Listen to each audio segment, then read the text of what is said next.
أعوذ بالله من الشيطان الرجيم بسم الله الرحمن الرحيم ولله ملك السماوات والأرض والله على كل شيء قدير ترجمہ کنزُ الایمان اللہ کے نام سے شروع جو نہایت مہربان رحم والا، اور اللہ ہی کے لیے ہے آسمانوں اور زمین کی بادشاہی، اور اللہ ہر چیز پر قادر ہے۔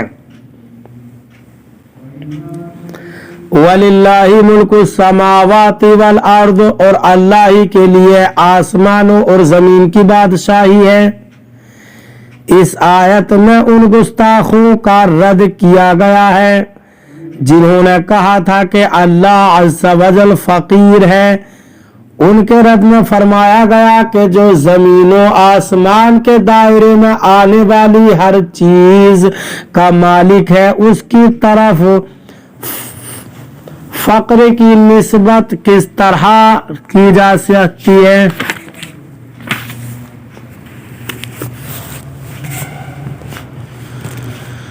یہاں ہم اللہ تعالیٰ کی عظمت و شان سے متعلق ایک حدیث قدسی ذکر کرتے ہیں جس سے ان گستاخوں کی جہالت اور اللہ تعالیٰ کی شان مزید ظاہر ہوتی ہے۔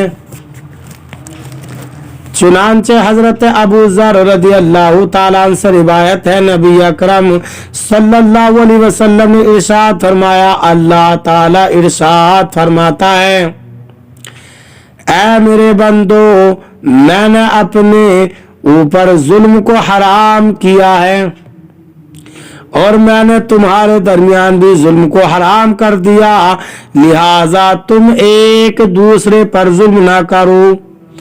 اے میرے بندو، جسے میں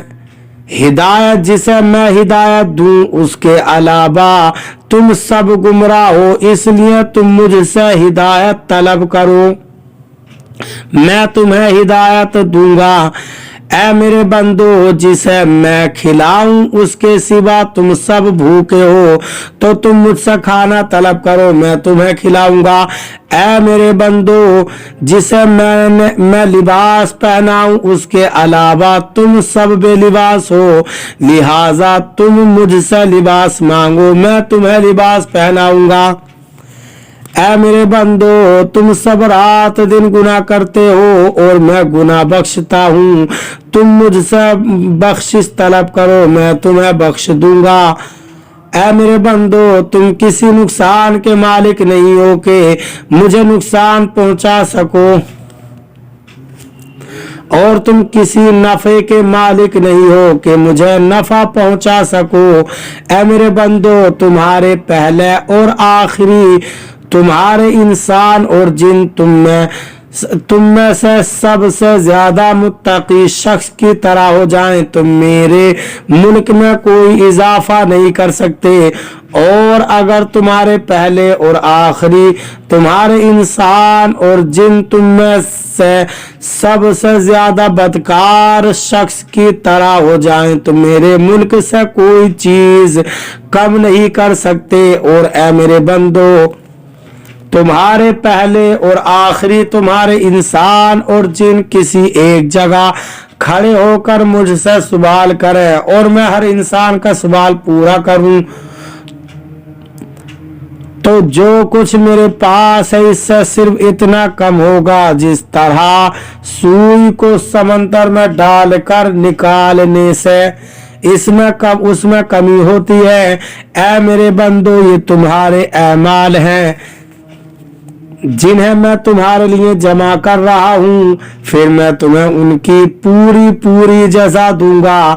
تو جو شخص خیر کو پائے وہ اللہ کی حمد کرے، اور جس کو خیر کے سوا کوئی چیز جیسے آفت یا مصیبت پہنچے وہ اپنے نفس کے سوا اور کسی کو ملامت نہ کرے۔ اللہ تعالی ہمیں عمل کی توفیق عطا فرمائے۔